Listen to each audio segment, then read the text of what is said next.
even us. David, of course, right now all we know is we don't have him right now.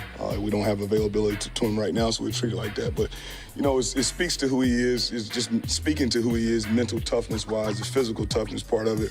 I probably have overlooked his best talent, and it's his mental toughness. There's no question in the world. And no person in the world that I would say that is mentally tough as this young man. To go out and battle throughout the game the way he did, I just, I can't say enough about him. And I went to see him on Monday night when I left work. I didn't go home. I just went over to his house. And I went over there, I'm going to bring some juice. I'm going to get him pumped. He's going to be ready to go. There's no question about it. And when I walked out, I felt so much better because he pumped me up. He gave me the juice.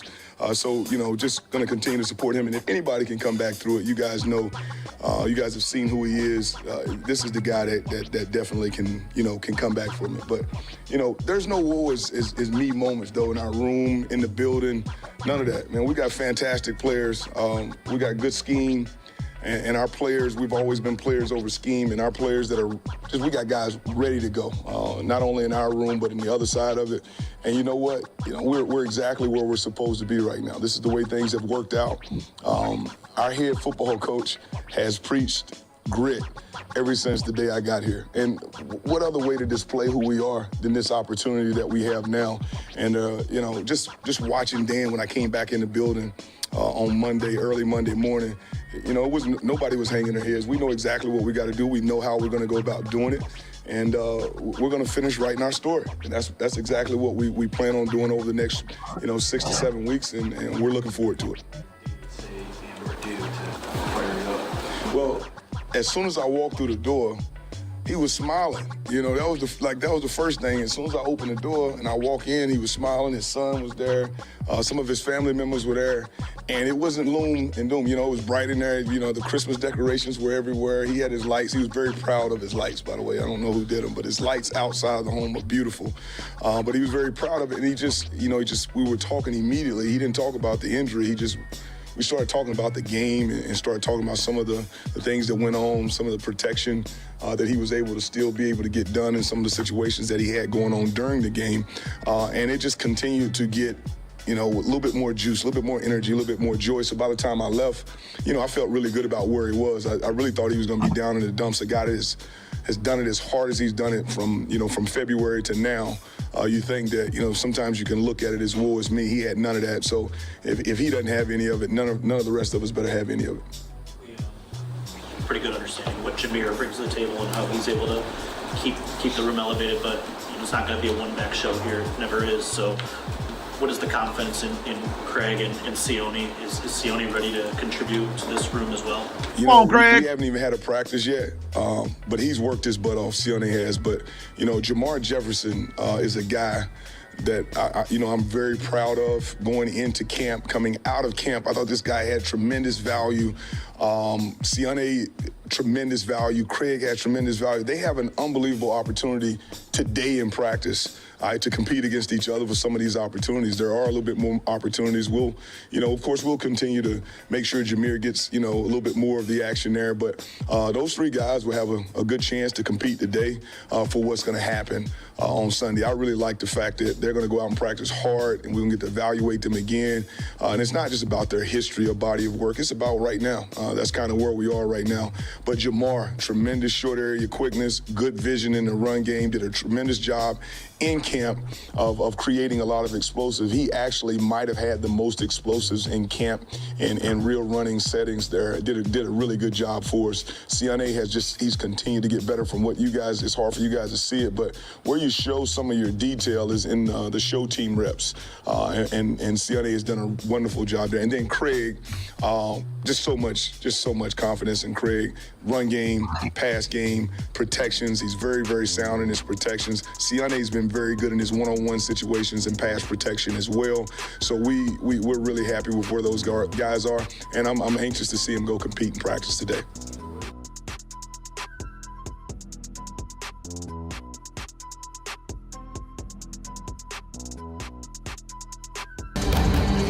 Yo, the lies so that you never make it. Hopeless, so it seems. Eyes closed, canvas open wide to embrace your dreams. Sometimes you gotta take to get the win like Lysacin was popping in like oxygen when boxes wet. Focus on the mental, never lose like a smooth instrumental. Better choose on the move in a pinto, choose when I get to. Never lose move on the move, but it's simple. Never give up and we winning it maybe. We just keep winning, we conquering daily. Envision and pay me, it's never to sway me. Indigenous, maybe we winning, it's crazy. Opportunity, your opportunity, your opportunity, your opportunity. This your opportunity, your opportunity, your opportunity, your opportunity. This your opportunity, your opportunity, your opportunity, your opportunity. This your opportunity, your opportunity, your opportunity, your opportunity. Yeah. Welcome one, welcome all, ladies and gentlemen. It is the Lion Villain Report. I am your host, Russell Wayne, up in the house, doing this thing the way that we love to do it. Right there. Welcome one, welcome all to the program. I got Main Event Mike in here. We're going to be doing some lock picks today. We are on the Facebook page right there at Lions Villain Squad. That is the Lions Villain Squad Facebook page right there. We are over 60,000 followers right there. Yeah, I'm Leon Phelps right there, and I just want to say something to all of the Lions fans out there. I'm not particularly a football fan, but I got some lady friends that have been coming over, and they've been getting all fired up and excited about the Lions season. So I appreciate the Lions fans, and I'm still trying to figure out what a Packer is exactly. We are broadcasting live into the Lions Villain Squad YouTube page. Get over there and subscribe to that thing. We just hit over 800 subscribers right there. We're trying to build that thing up too. It is Lock Pick Thursday with your boy Russell Wayne and Main Event Mike. We're brought to you by NFL Shop right there. You can click that cool little QR code or the link in the comments and get yourself up to 25% off. Mike, how are you doing today? I'm so good, Russ. Thanks for having me. Good morning. Oh, it feels good. It feels good to have stuff. I love Restream here. I can't understate how much fun I'm having with this new programming as I'm getting a little bit more used to it.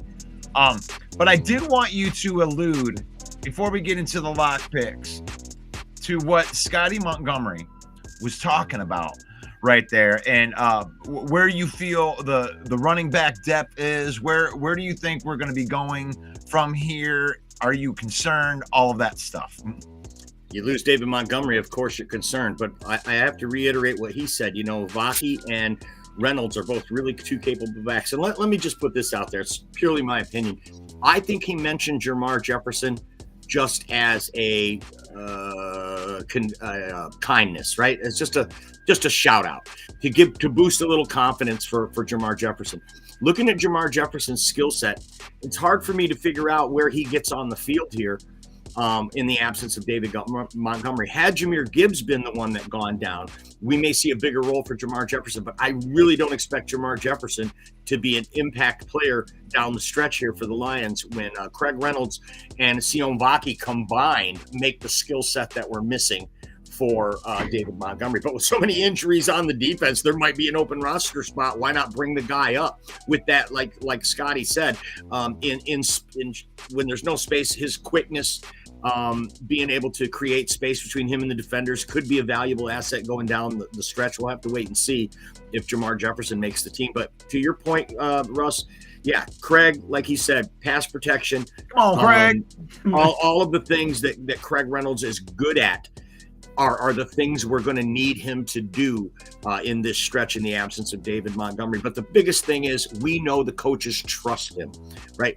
They know they trust Craig Reynolds, and that's going to go a long way towards what's happening. But I fully expect Jahmyr Gibbs to get 20, 25 touches a game for the first time in his career. Wow. Well, that's an interesting take right there on Jermar Jefferson, because the way that he spoke about him and everything like that. They usually don't blow smoke with stuff like that. I think that there's always a couple of Lions players that, like us talking heads, we get in here and we start talking about this guy or that guy, but they always got a couple guys up their sleeve that might have been, killing these practices. Like one of those guys that overcame a lot. I mean, he was cut from the team, left for dead, and came back to the practice squad, worked his way up to an opportunity here. I don't think he's going to get like 15 carries or something like that, but don't be surprised if Jamar Jefferson is on the Sunday roster and that he does get, between 5-8 carries, something like that, but for the game on that. Oh, and he might get a couple of defensive tackle snaps. I mean, I don't know. Oh, that's good stuff though. But yeah, let's get right to it because we'll get back into some of this Lions stuff later once we get through all of these lock picks. But Mike, let's go ahead, take it away. Oh, we ready to do Prediction Thursday then? Awesome. There is a game tonight, and Russ. Oh, I'm sorry. Were you gonna say something? No, I'm just getting the thing right. I keep on forgetting which thing that we use. DraftKings. DraftKings. We do use DraftKings. Last week, I hit my lock pick. Russ did not hit his lock pick by virtue of Pittsburgh losing. So we both are 8-7 on the year, Russ. We're neck and neck, just like Minnesota and Detroit. Coming down in week 16, we were both 8-7. We're a little over 50%, so we'll take that. And last week, there was a bunch of stinkers on the docket, a bunch of crappy games. This week, not so. Really good games, and one of them is tonight, the Thursday night game in division. 9-5 Denver Broncos at the 8-6 Los Angeles Chargers. Both of these teams have aspirations to go to the playoffs, but something tells me only one of these two teams is going to make the playoffs. With the way Buffalo's playing, Houston obviously going to run away with their division, and then you've got Baltimore and Pittsburgh over in the in the AFC North. So it's going to be very hard pressed for both of these teams to make the playoffs. So this game tonight is huge. Denver on the road against the Chargers, and the Chargers are favored. Man, this is a tough one. I'm going to go ahead and take Denver, though. I think Sean Payton's got something special brewing over there. This was supposed to be a rebuild for the Chargers, and I think they're overachieving. So main event Mike takes Denver in tonight's game, and I will lay the 2.5 points. Or excuse me, I'm getting 2.5. Yeah, I think I'm going to learn my lesson. Sometimes I speak from my heart, and then I'm looking at this game, and it's so close. And when I look at close games, I got to take the points because I don't know who's going to win the game. So give me the points in Denver. All right. We agree on the first game. That's the Thursday night game. We move into now the Sunday slate. It's the Houston Texans, still without their defender, Azeez Al-Shahir, still serving that suspension for the hit on Trevor Lawrence. You're just amazed I said that name, aren't you? I am. That is impressive. The Houston Texans are traveling on the road to Arrowhead Stadium to face the Chiefs, where the Chiefs are a 3.5-point favorite at home. Man, this is such a hard one. I'm going to go ahead and take the Texans, though, because they have been not playing well. Even when they win games, they're not playing well. And I just feel like Kansas City's got to fall at some point. Buffalo's licking their chops for them to lose. And I think the way Buffalo played in Detroit might have Kansas City looking in the rearview mirror a little bit too much. And even if Kansas City wins this game, I like that 0.5 point. So I'll take Houston plus 3.5. Do you know what the story is on Mahomes and Otto? It's a high ankle sprain. He's questionable right now. And hell, we've seen him, what was it, last year, limp around through the whole playoffs and win a Super Bowl. So I'm not that concerned about it. They do have a lot of confidence in Carson Wentz, who is the backup. So even if he starts, you're talking about an NFL veteran who knows what it's like to win in this league and lead the team to a win.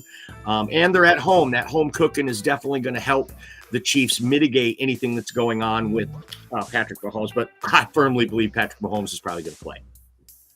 Yeah, well, I mean, even with that being said, the Chiefs don't know how to win a game by more than 2 points. So I'm going to take the Texans in the points. All right, we agree again. Next, another great game in division. Pittsburgh at the Ravens, the roughest rivalry in football. Steelers Ravens this week. This time it's at Baltimore, who is a 6.5-point favorite in this game. Pittsburgh leading the division at 10-4, but Baltimore right behind them at 9-5. And at home, man, is this a big one. Do you know that Lamar Jackson's record against the Pittsburgh Steelers is abysmal? It's like 3-13 or something like that. Don't quote me on that exactly, but it's really bad like that. So I'm going to go ahead and take Pittsburgh. You took Pittsburgh against Philly, and they got smoked. They got truck sticked in Philly.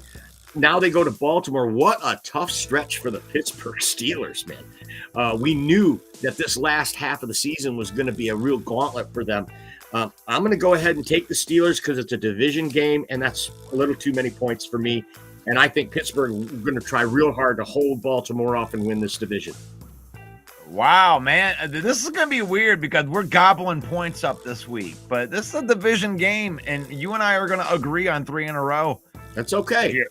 Here, because it's the Pittsburgh Steelers. And you know what? When Jared Goff is out there and he throws an interception, we expect him to get out there with no fear.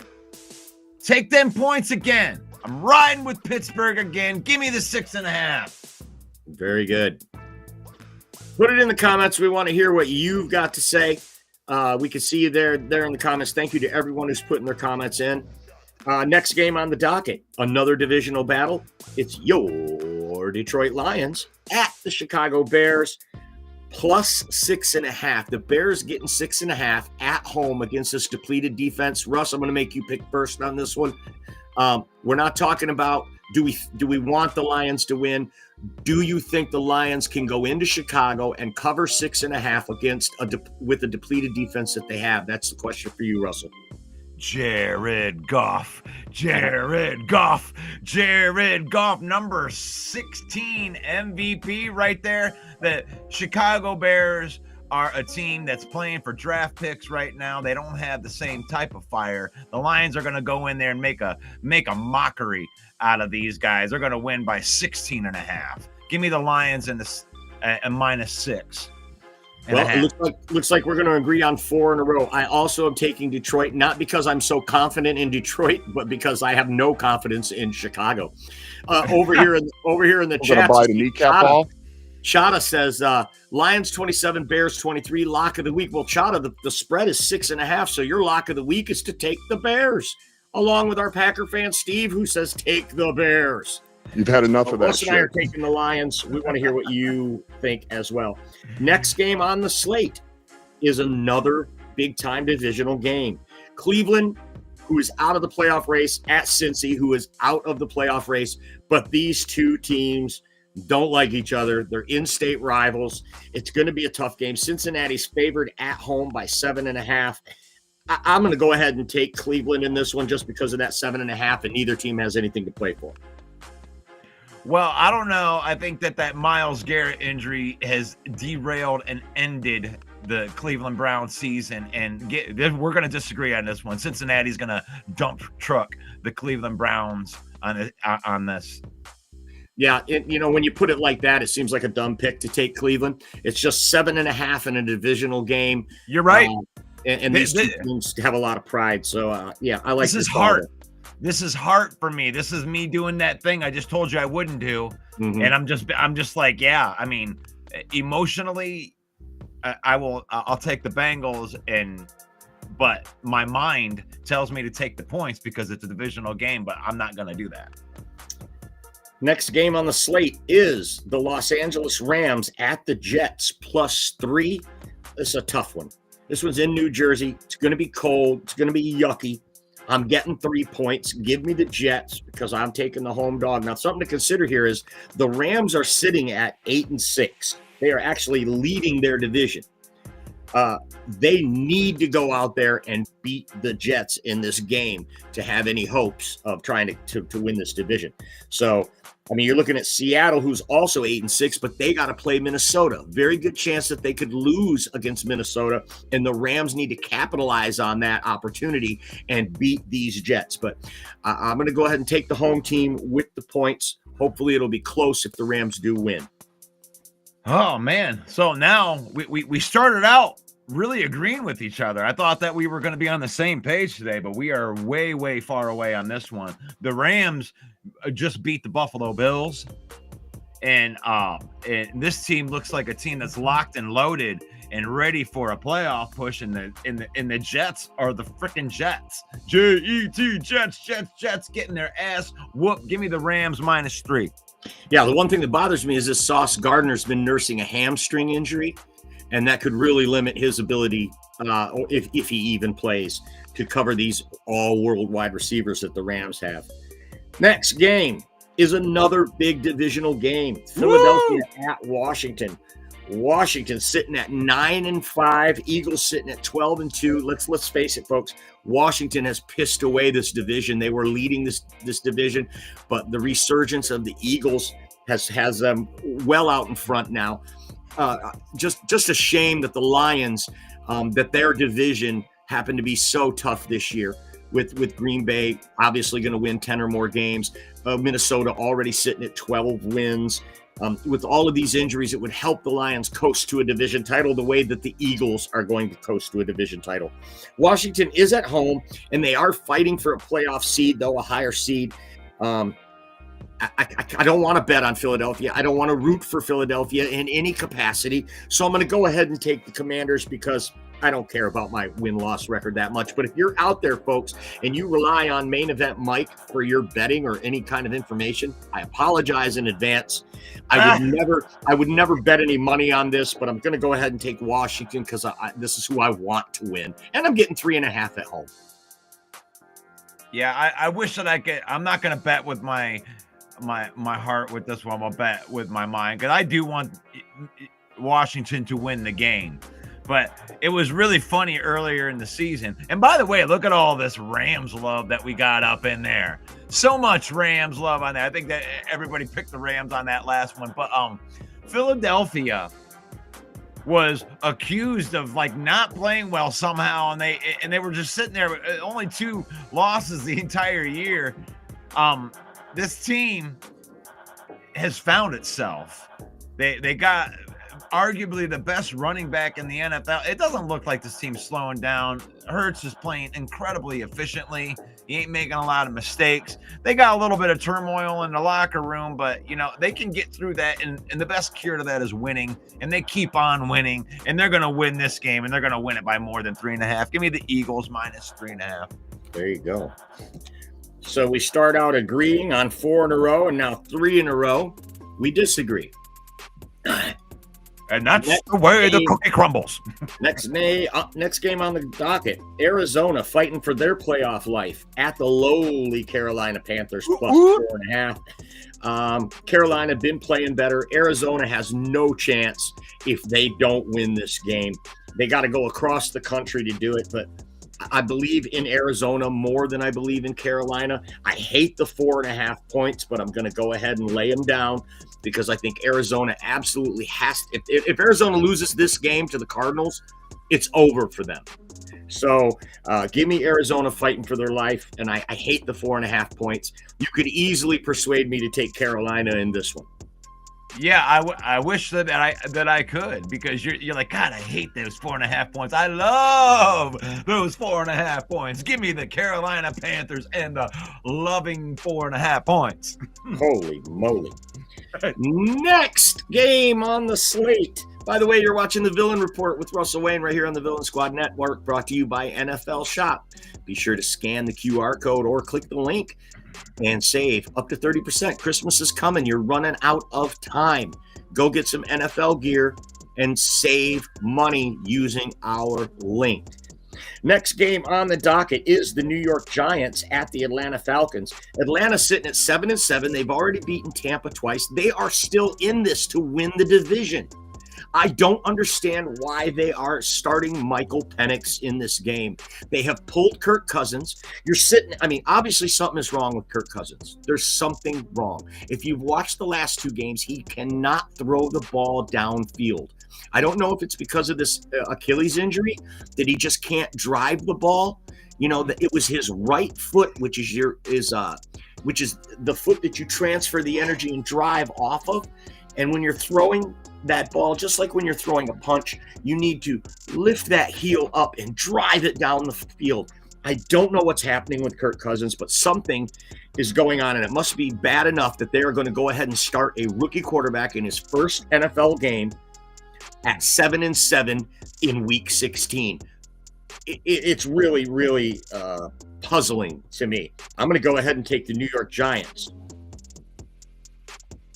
All right, man. I'm laughing at Jeremy. You every once in a while, brother, you come up with the battle of the Keebler elves for control of the tree. Kyler Murray versus 4'2" Bryce Young. Such a great call. We're gonna buy the kneecap ball.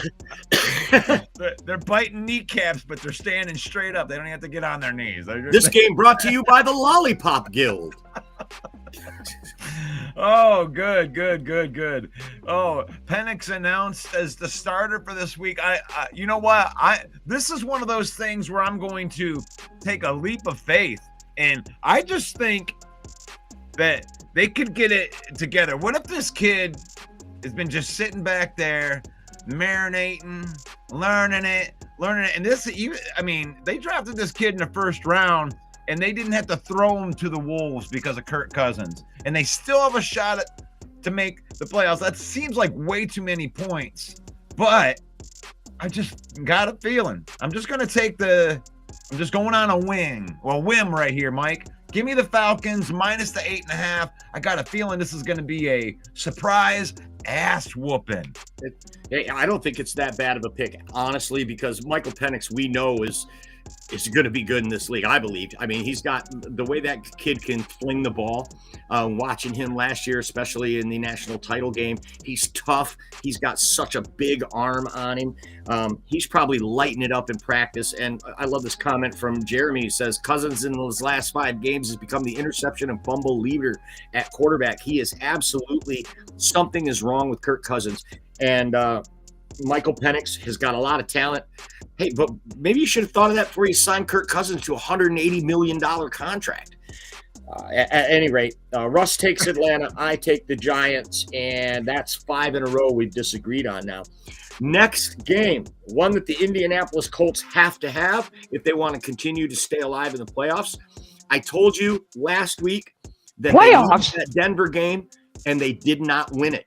They could be out now. With that Denver loss, they could be out. But any chance that they have is going to rely on other teams to lose as well. But first and foremost, they have to win their game. And Tennessee is terrible. I'm going to take Indianapolis Colts minus 3.5, even though I have no faith in Anthony Richardson. Right. Look here. If Sir Charles Barkley was here right now, he'd say, look at the Indianapolis Colts, man. They're terrible. This team is terrible. They're terrible. But the Tennessee Titans are terrible. Terrible. So give me the Colts. Give me the minus 3.5. We're gonna agree on this one. I'm like terrible. They're terrible. The terrible. The next game on the slate, Minnesota sitting at 12-2. They travel out to play the Seattle Seahawks, who are tied for the division lead at 8-6. The Seattle Seahawks are at home +3. I'm going to take the 3 points. Seattle, if they lose this game, they are in big trouble of missing the playoffs. If they can win this game, because the Rams are going to play the Jets. So they know that it's a good chance the Rams are going to win. They're favored. And then Seattle, the home underdog. I've been taking all the home underdogs today, so I'm taking Seattle. So you got Jeremy B saying that I don't trust AR-15 and Mason Rudolph is starting. I don't know if that's a good thing or a bad thing, Jeremy. Oh, well, what does that mean? The Seahawks, you took the Seahawks. I'm so done losing just because of my emotions for these division games, Mike.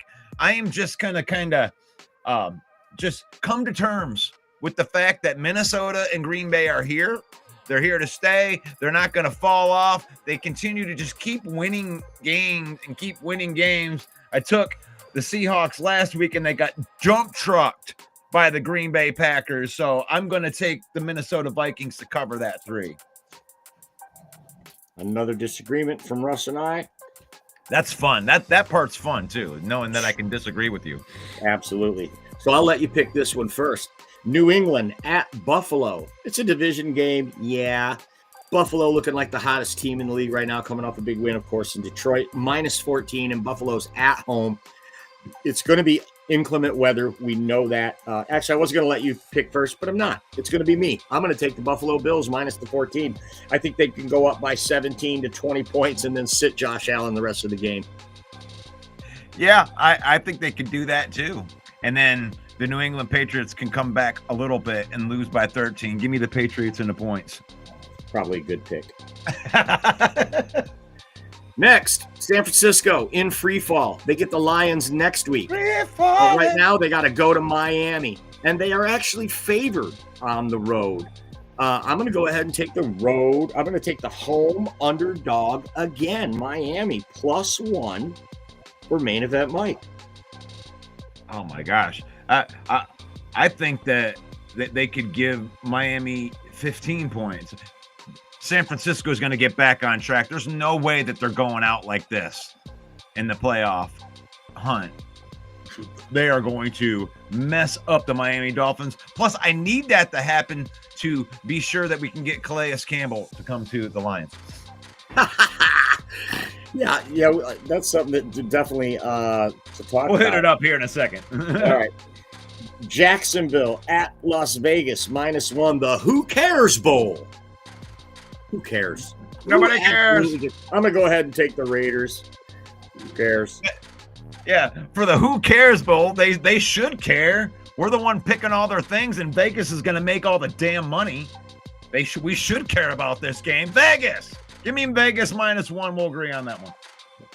There we go. And then the last game on the docket for this weekend, is the Tampa Bay Buccaneers, who are hot right now, at the Dallas Cowboys +3.5. Dallas can't get out of their own way, especially at home. Give me the Buccaneers. I hate the 3.5, but I'll take it. Yeah, I hate the 3.5 too, but I gotta agree with you. Baker Mayfield's on fire. These guys are making a playoff push. The right teams are starting to show themselves right now. They are. So there you go.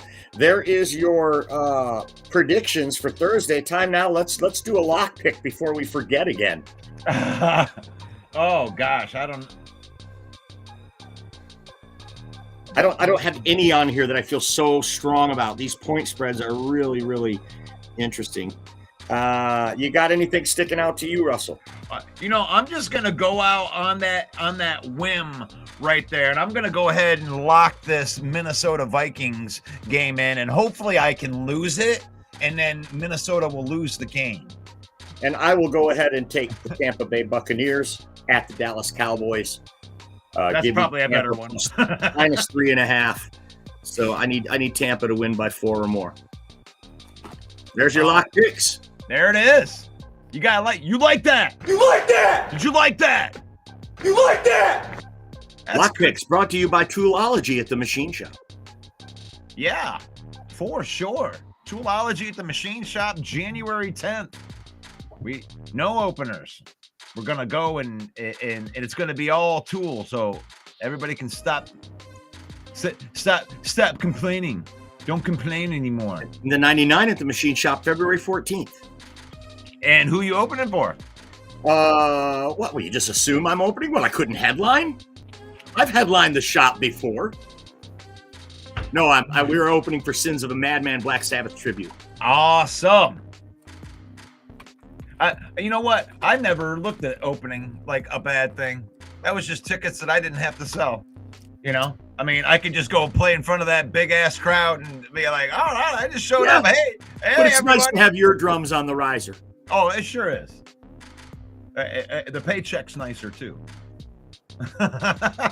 Okay, so this news came out. What? Oh man, yeah. It's like anything else. Like it's like even like this gig, you have to work like 8 years before you get your first paycheck. But they pay you in beer. No. Oh, they don't even pay in that. They keep a tab on that now too. You get 6 ounces of alcohol to cover your. No, but we hear yesterday. It's odd. It almost feels like it's too good to be true. It almost seems like a foregone conclusion. But the news comes out that Calais Campbell, because the Miami Dolphins are pretty close to being out of the playoffs, release him yesterday so he could go play for a Super Bowl contender and sign with who he wants. Do you think that Calais Campbell might just be the gift fall right into the laps of the Detroit Lions, Mike? I didn't hear that he was released. I heard that if they lose this weekend, he's going to be released. I heard that he got released. That actually happened last night at like. Let me look, because you got me. I'm sure Jeremy's already typing in the right answer. But I'll look it up anyway. And here's Chada saying that Calais Campbell will not clear waivers and make it to us. So there's a really a lot involved there, whether or not he can come to the Lions or not. Are you sure that he's 38 years old? I don't know if he's subject to waivers. I think that they could release him in a way where he wouldn't, like a straight up release, they would still save $2 million versus the cap.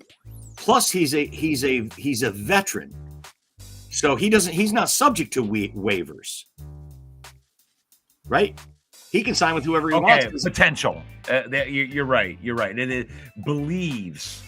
Yeah. Could sign.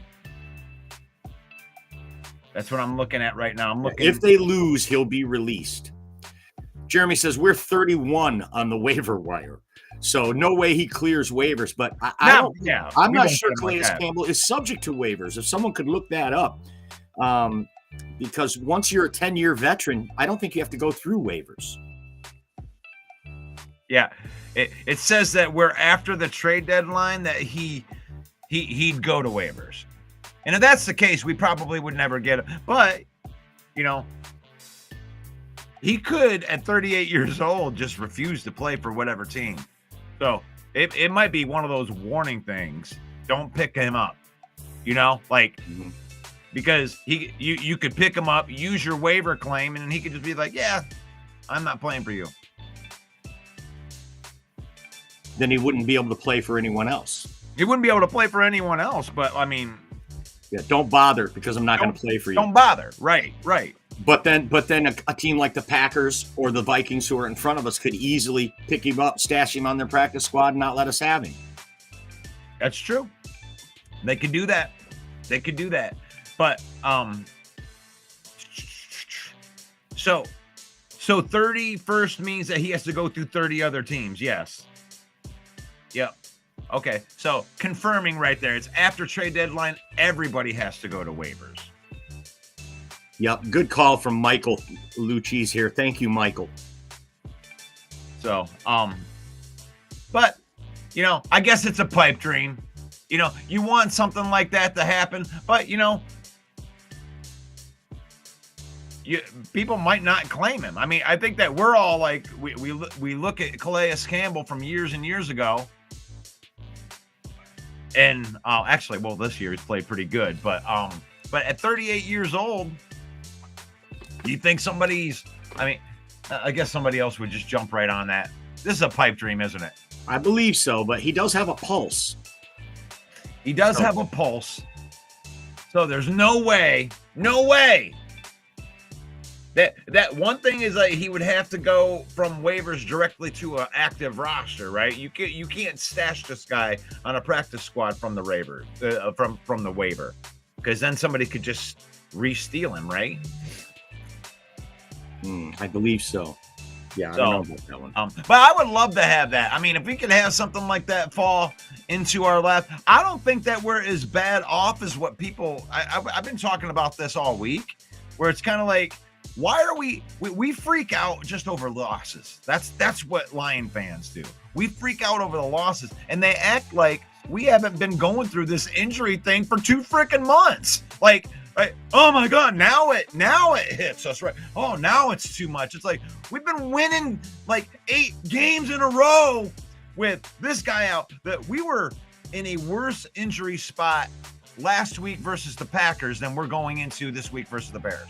Mm-hmm. We had a Lee McNeil out, DJ Reader was out.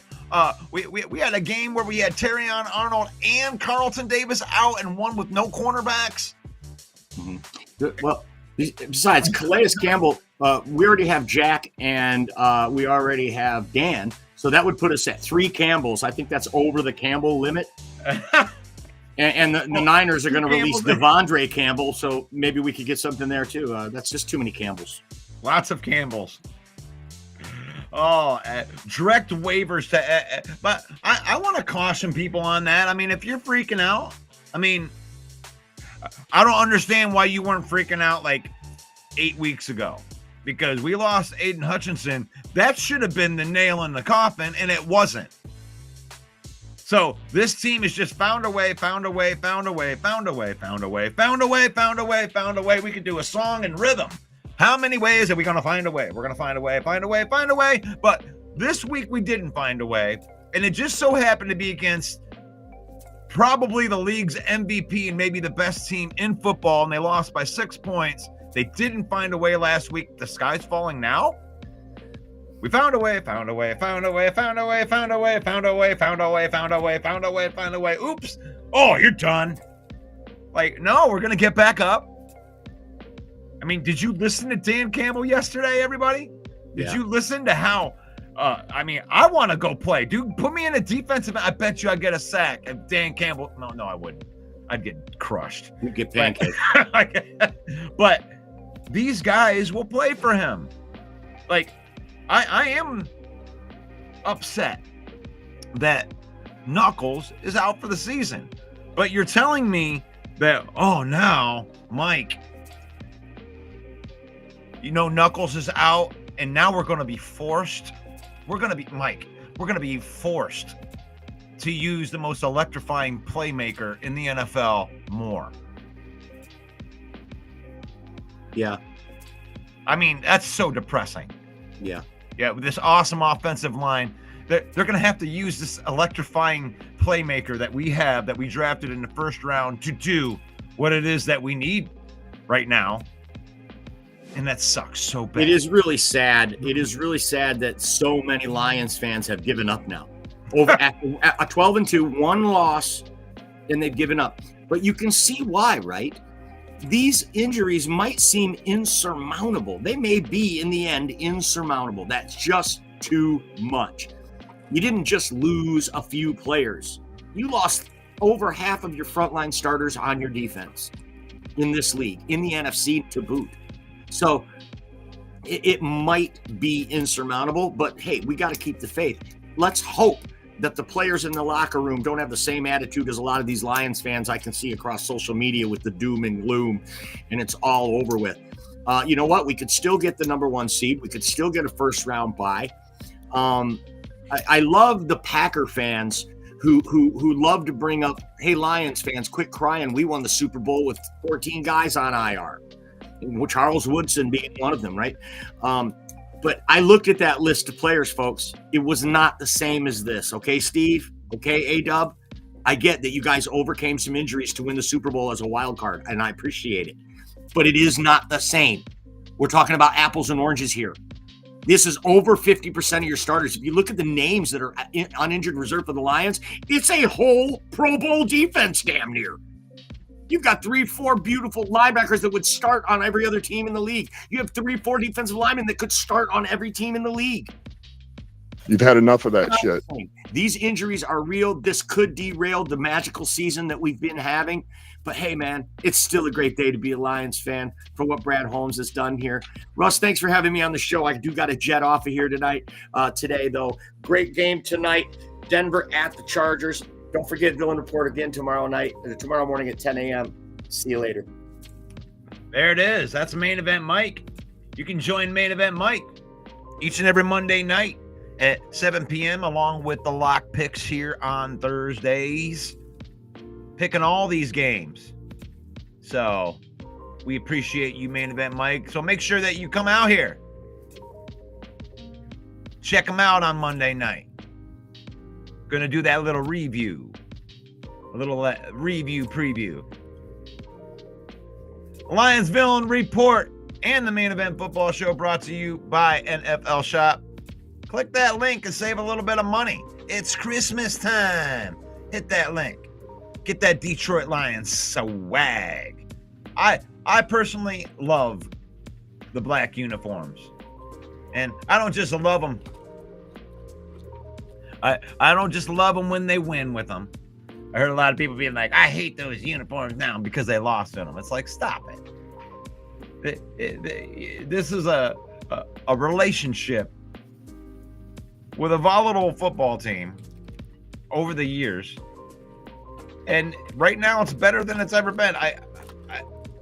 It's like, don't grow so accustomed. Don't turn into a Packer fan that doesn't appreciate where, like, here we are on this journey. Yeah, you can doom and gloom, but you sound like those fourth down guys. Those fourth down guys. Oh, I only want them to go for it when they get it. Don't doom and gloom. This team's been facing injuries all season. We've lost our best defensive player like twice. Lost Alex Anzalone. The next man up is working. It's been working. It didn't work last week, but it's not because so many injuries happened that's what broke us. The team played bad. I mean, could you imagine when we get some of these guys back? Yeah, we got some guys that are out. Carlton Davis is out, but we're supposed to get Ifeatu Melifonwu back. David Montgomery's out, but we have depth at the running back position. Aleem McNeil is out, but Levi Onwuzurike has been waiting for this opportunity. We got Zadarius Smith, still got DJ Reader, still got Josh Pascal, the frontline guys. You have these other depth pieces that have been playing and they've been winning games for you. So I'm just ready to enjoy the rest of the season. Injuries happen, and it seems like they have answers to those questions. But we'll see. We'll see. Maybe it is too much. Support the UDFA of sports podcasting simply by liking, sharing, and commenting. The UDFA, the undrafted free agent. That's us. The Tom Kennedy of sports podcasting. Nothing big. We're not the best podcast around here. We might not even be top 10, but we're going to grind. We're going to keep on working hard. We're going to keep on moving through. And every time that you scan that QR code for NFL Shop, you're helping out. You're helping us reach our goals here. The grindy guys. I like it. I like having a team like this, and I like being able to pattern my podcast after just by working hard. Getting a little bit better every day. Oh, so let's see who we got in here. Who's in the chat?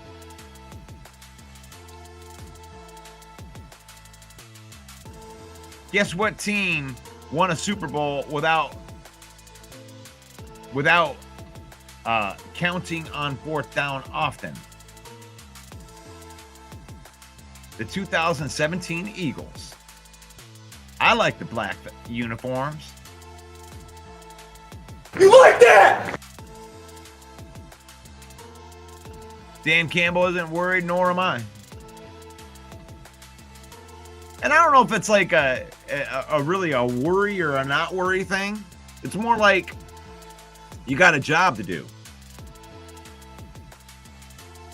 And, you know, if you've ever been in a fist fight before, you can either get hit in the face and go down and cover up, Or you could be like, I didn't hear no bell. You know, keep grinding it out. Keep grinding. You know, the season's got 3 more games left in it. Nobody's going to stop the fight. This ain't the type of team that's going to go down to the ground and cover up. Going to hit you with everything. If you knock off my kneecap, I'm going to hit you with my kneecap. So, now this Bears team, I mean, I don't know. It's a scrappy team. I'm not going to overlook the Bears. The Bears play us good. They got a defense that usually gives our offense fits. But I'd love to see us come on the other side of that.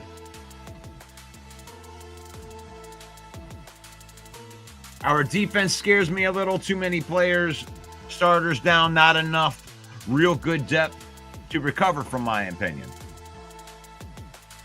Okay, you can have that. You can have a scared opinion, Mark. That's fine. This team just beat the Green Bay Packers with less.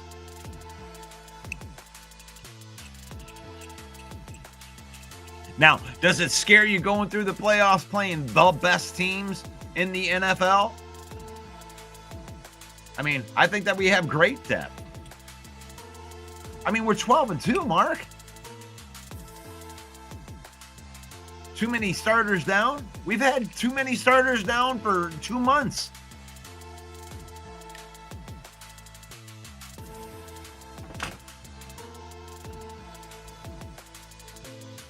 Jason MC says, not too much crow in my diet lately. Jason, did you eat the crow when we beat you? I know you're feeling good right now. And I know that you have the same record as us. But the reason you're not ahead of us is because we beat you.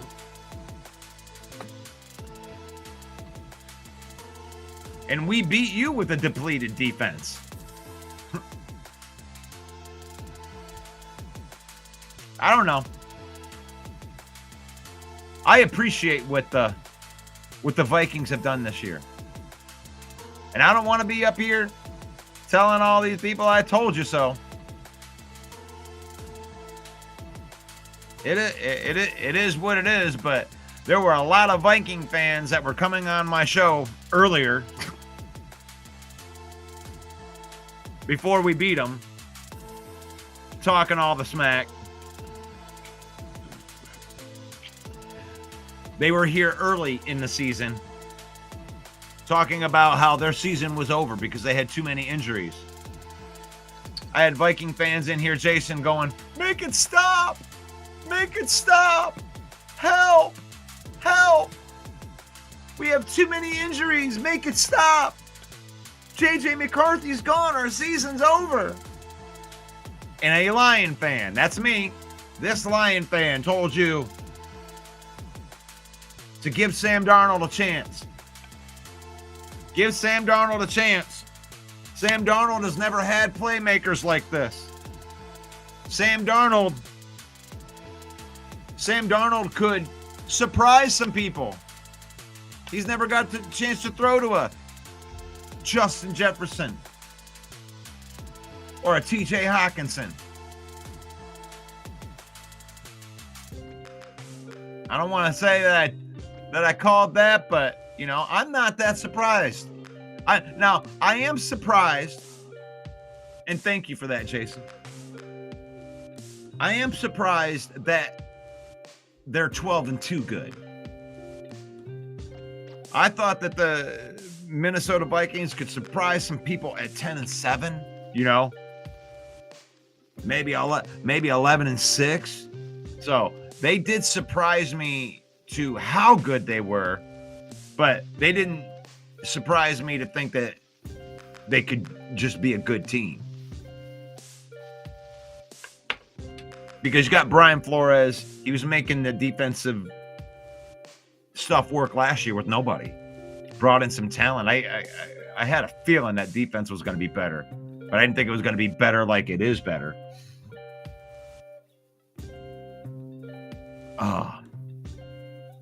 Mark G says that the defense has been scored on a lot lately. Just keep outscoring teams and we'll be okay.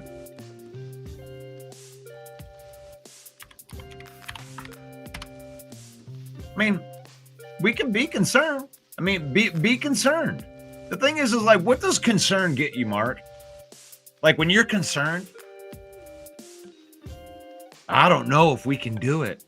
What is that? What good does that do for you to say that? What good does that do for you to have that opinion for yourself? Like mentally, like are you protecting yourself? Because if it happens again and then you get hurt, you get to say I told you so or something like that. What's the benefit of saying I'm scared? For one, we're not playing the games. We're not in there. You know, to me, I would come on here and tell you guys the truth. If I was listening to coaches and I got the feeling, because I'm pretty good at reading people and understanding what's really being said. I love listening to these press conferences and then just figuring out where you think the mental stuff. I don't feel like this team has given up.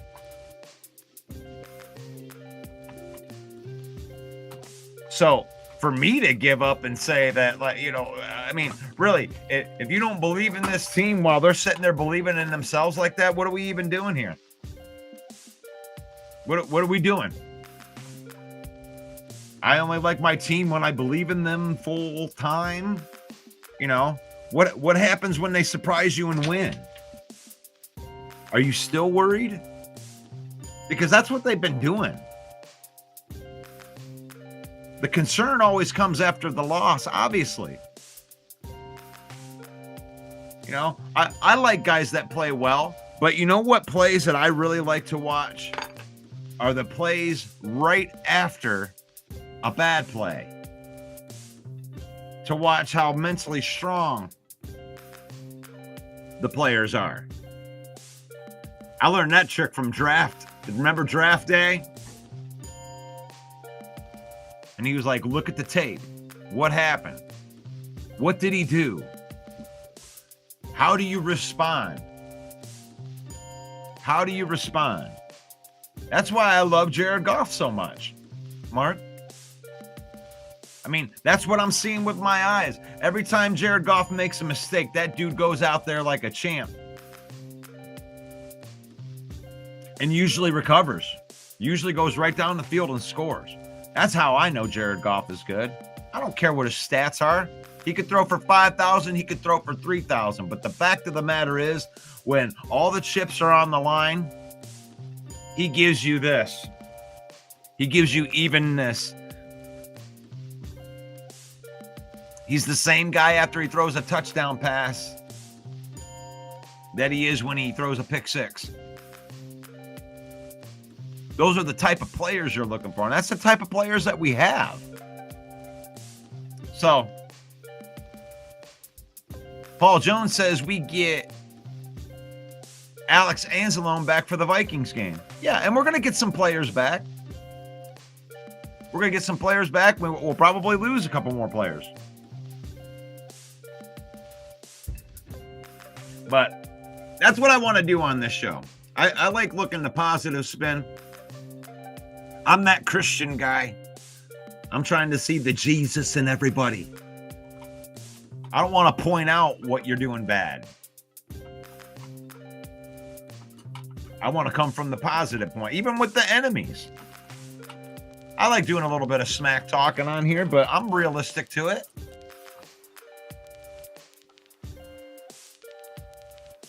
I'm here to help. You know, Lion fans, Viking fans, Packer fans, I'm here to help. Like, as much as I want to tell Lion fans, like, we can make fun of these Packer fans and the Viking fans all they want, but they're here. They're here. The Vikings are good. It looks like they're built, and they're built so they can continue to stack and do their off seasons to where they can continue to go. The Lions are the same way. That's what you have to come to grips with, Jason MC. It's like, we got to look at these teams and just realize this, okay? Jordan Love and that young Packers offense, defense, they're going to be here. They're young. They're good. They ain't going nowhere. The Minnesota Vikings, you got a nice young core. You got your key players, your big money guys. They're signed. You got your playmakers. And honestly, I think that you guys you should be talking about extending Sam Darnold.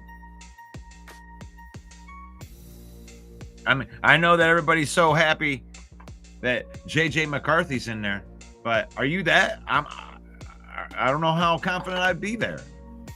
When you got a guy that can run your offense, I think Sam Darnold and Jared Goff have a lot in common in that way. Underappreciated. I watch Viking fans that are out there saying that they're messing around with Sam Darnold in a rebuild. How disrespectful is that to a quarterback that just won 12 games for you? How disrespectful is that? They use it as a rip on the Lions. You know, we're having the best season ever for a Lion fan. And these guys messing around with Sam Darnold. That's so weak. That's so weak. That's so disrespectful to Sam Darnold. They disrespected Kirk Cousins right out of their team. You got to appreciate the quarterbacks that you guys have had. Now, Kirk Cousins, you like that? Not having the best year this year. But Kirk Cousins has won some games. Were you there in Minnesota? They used to say the same things about Matt Stafford when he left. Oh, he could never win any of the games in the playoffs and stuff like that. It's like, you got to have a competitive team first. You have to have a good team that's good enough to get to the playoffs first. There is levels here. New levels, new devils. Oh, I love these ones. Just telling the truth. I tell it like it is. That doesn't mean I'm not still a big fan. I'm not a rah-rah slappy that is blinded to reality and doesn't think that my teams can do any wrong. And I'm not that way either. I'm telling the truth too. I'm telling the truth too. I'm not here slapping it up. I'm not here saying that injuries don't matter. I'm saying good teams overcome injuries. You want the truth? You can't handle the truth? I love my Lions, but it is what it is. You can still make a big run, but it will be on the offense to pick up the slack. Okay. Okay, if you say so. If you say so. Because before last week's game, the Lions slappies were bragging about the top 5 defense that we have for points and in the red zone and how good the defense has been. And they had the same conversation before the Packer game. And they won the Packer game. Did you come in here, Mark? I'm just saying, I can't handle the truth. But did you come in here week after week and praise them for all of the depth things that they do? Why is it not working now? Why would it not work now? I'm just trying to help the Lion fan that's out there thinking the sky is falling. So if you don't think the sky is falling, then I'm not really talking to you. Now, just because I say I don't believe the sky is falling, and that doesn't mean I don't think that it's going to be hard to overcome injuries. and hard to overcome all the stuff that we're overcoming. I'm not saying it's not going to be hard. I don't know if we're going to win the Super Bowl. I hope we win the Super Bowl. But there's nothing that has happened that has led me to believe that they can't overcome everything. You got a quarterback and an offense that can put up 500 yards of offense if they need to. That's the truth. You have a defense that can get turnovers and play stout in the red zone. Recency bias. Josh Allen played his ass off in that game, guys. There's a lot of teams that wouldn't be able to defend that.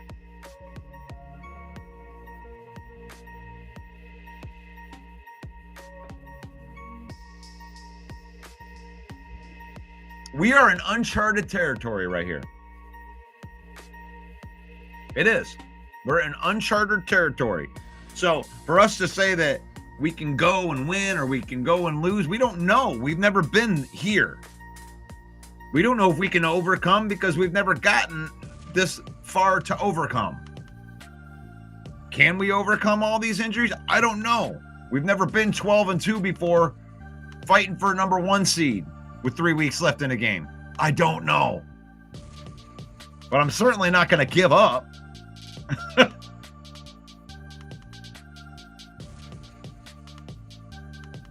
And you know, Broski says that you're going to have to hope that the O-line stays healthy and that offense just outscores everyone. And I'm not freaking out about the defense like everybody is because Josh Allen lit us up. It's so funny how we go from one side to the other. You got a team like Matt Stafford in the Rams. They beat the Buffalo Bills last week in the same fashion that the Buffalo Bills just beat us. And you don't see all of the Ram fans and all the Buffalo fans. Are they concerned right now? Shouldn't the Buffalo fans be concerned that their defense gave up over 40 points 2 weeks in a row? It's only the Lions, right? Only the Lions have to overcome some things. I understand. I understand. I'm only trying to help.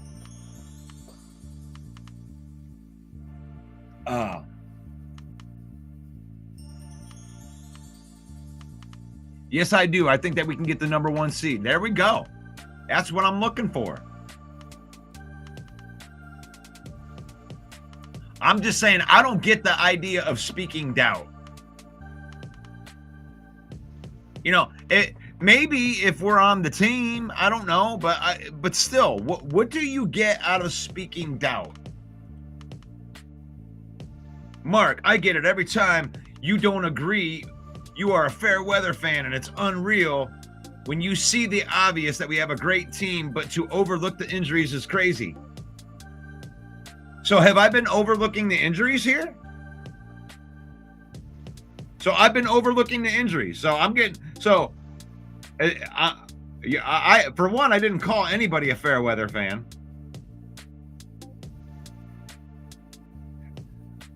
I love it when I come out with an opinion, and if I don't agree with what you put into the chats, that I just get called out. Just because I get accused of things that I didn't say. I didn't say I overlooked the injuries. I just told you how they were going to overcome them. I just told you about the guys that are sitting there that are ready to step up.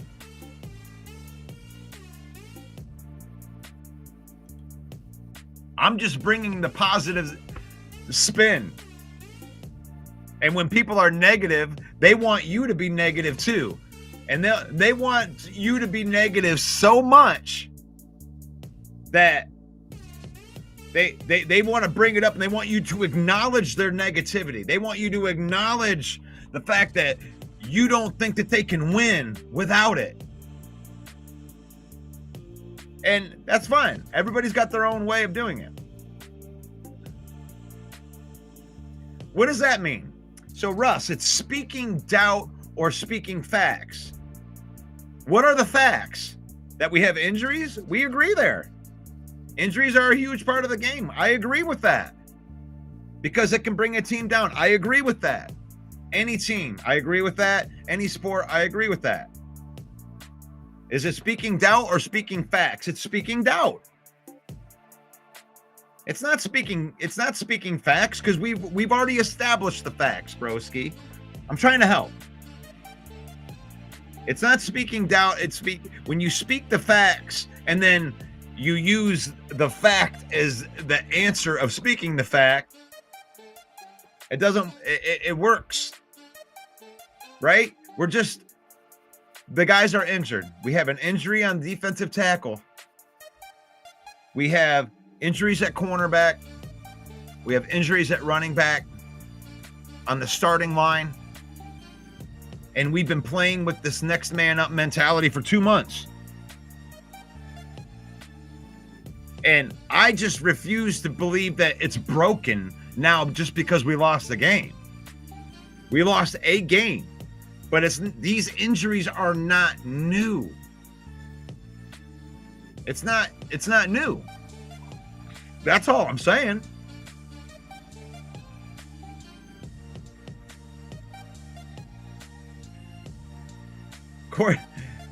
Hey, and then you automatically assume someone's talking about you. Well, this is my show. So, I don't know if are you guys having side conversations over here? We got side conversations go. Yes, I assume that people that come to my show and make comments that are having a conversation with me. Yes, I do. Especially when you're calling me out directly by my name.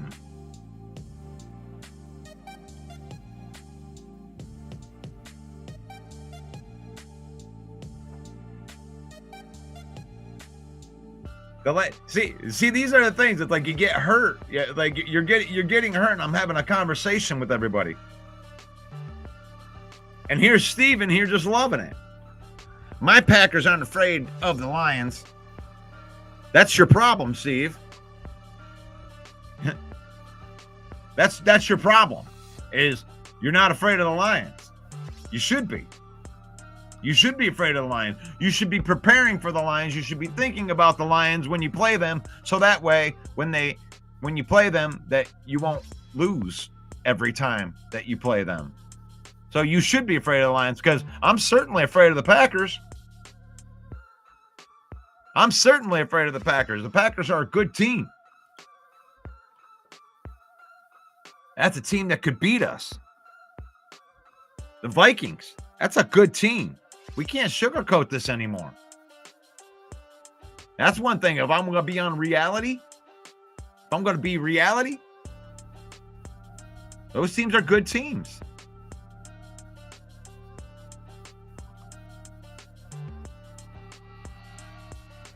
And speaking facts, like what Broski was talking about, you're speaking facts about injuries in the game. We had 2 weeks in a row. We were more injured during the Packers game because we had no Reader, and then Aleem went out in the first quarter. We were down a cornerback. We were down Taylor Decker. I mean, if we're going to talk about how the Lions can't overcome injuries because they couldn't beat the Bills like that, I just think that, I don't want to say it's a lazy take, but it's like you're looking at one game, but you're not giving credit to the other game. I mean, 2 months. They lost Aiden Hutchinson in the Dallas game. When was the Dallas game? Dallas game was like week 5. Come on, man.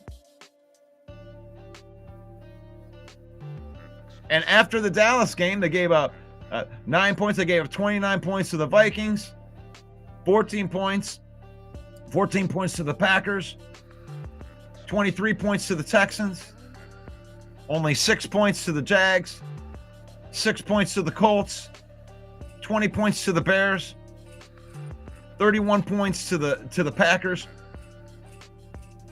and then 48 to the Bills.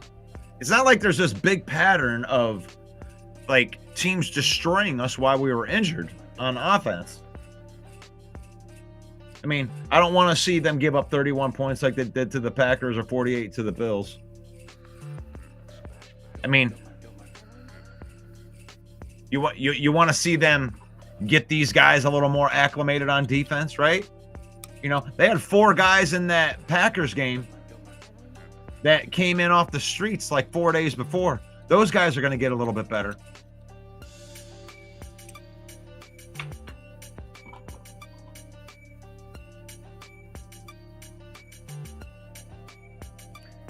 So what is this team doing that it gets so many injuries? And Leo says they sign players with major injury history and they draft players with major injury history. So do the Bears. So do the Packers. So do every team. Every single team signs these players. The Lions don't sign more injured players than other people. DJ Reader's not injured.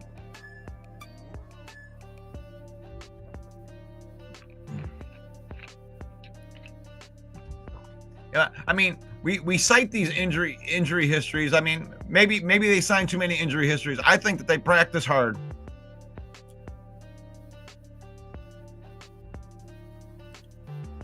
I love the team and the coaching. Not saying that we can't make a run. I just think that the injuries are crazy. It is. It's a lot of injuries. Do you believe Broski's point here? Do you think it's because we signed too many injured players? Because but we're not drafting too many people with major injury history. That's not true. Jameson Williams is it.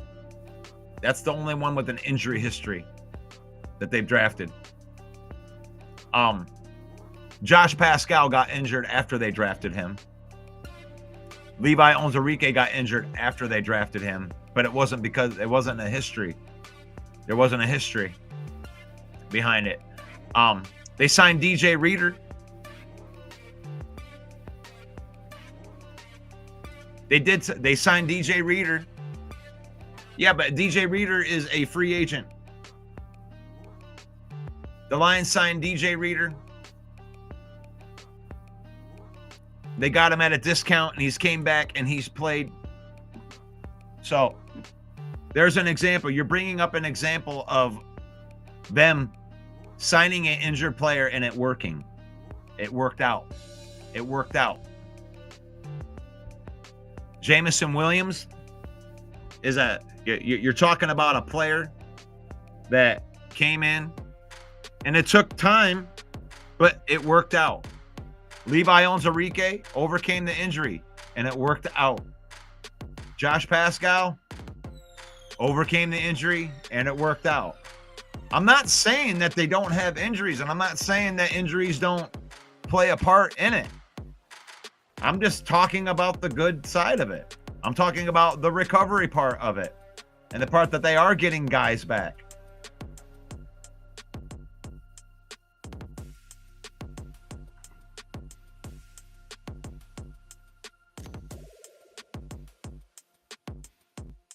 Davenport's injured. Mosley came back. Mosley's back. Reader's back. Zeitler's back. Zeitler had no injury concern. I mean, what's your point, broski? Are you telling me that I don't acknowledge the injured guys? You're not making sense. But I'm going to leave that conversation. So, here we are. This is Lock Pick. Lock Pick Thursdays. Thank you for spending some time with me. My name is Russell Wayne. I'm here Monday through Saturday, 10 a.m. And then you can Main Event Mike coming in on Monday nights at 7 p.m. talking about these Lions wins or talking about a Lions loss. I guess we find out if the Bears have given up on their season, if they're playing for draft picks this weekend. I got a feeling they're going to play us pretty tough, though.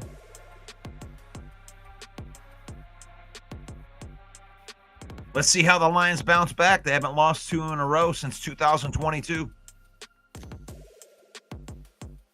So,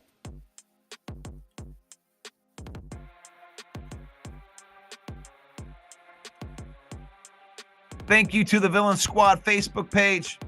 Thank you to anybody that is liking and subscribing to the YouTube channel at Lions Villain Squad. The Facebook page has over 61,000 on it. Yeah, Leon Phelps here again. This weekend, the Lions are going to be going to Chicago, the Windy City. I'm going to be up with a nice warm bottle of Kvakia. A couple lady friends are going to be there to watch the game. I don't know if I really like football, but I like the way that the ladies get all excited when they start running around and stuff like that. I'm still trying to find out if somebody could tell me what a Packer is. I'd appreciate it. Yeah. Okay. Oh, hell yeah.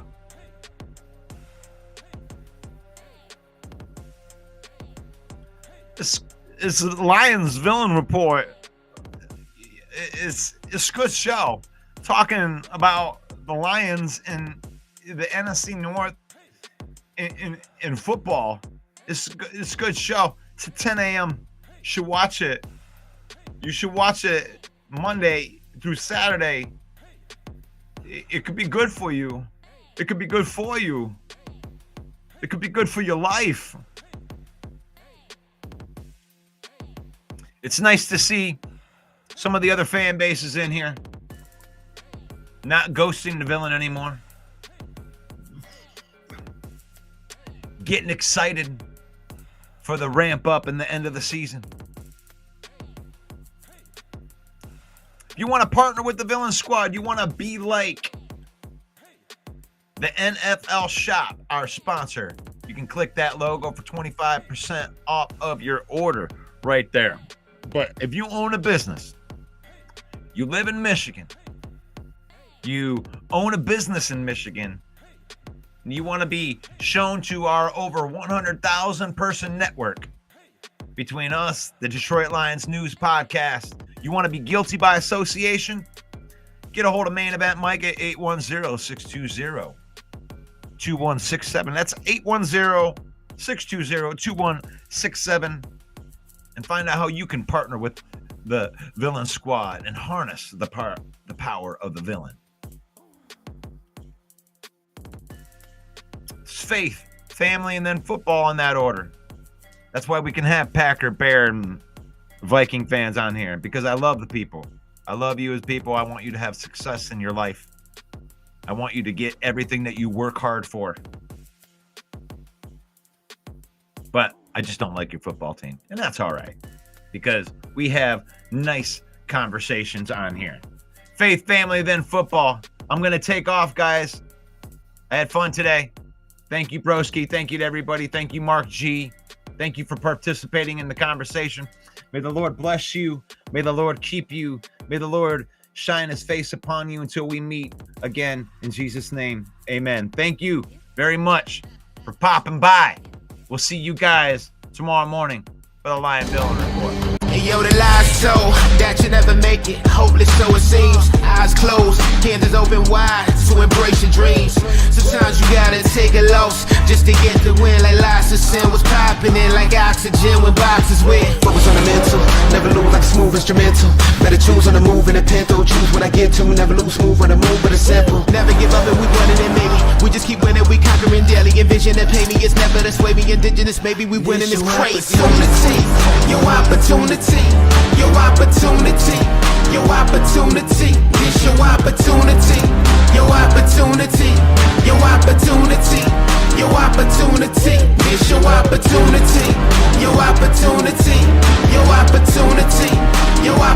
the tee.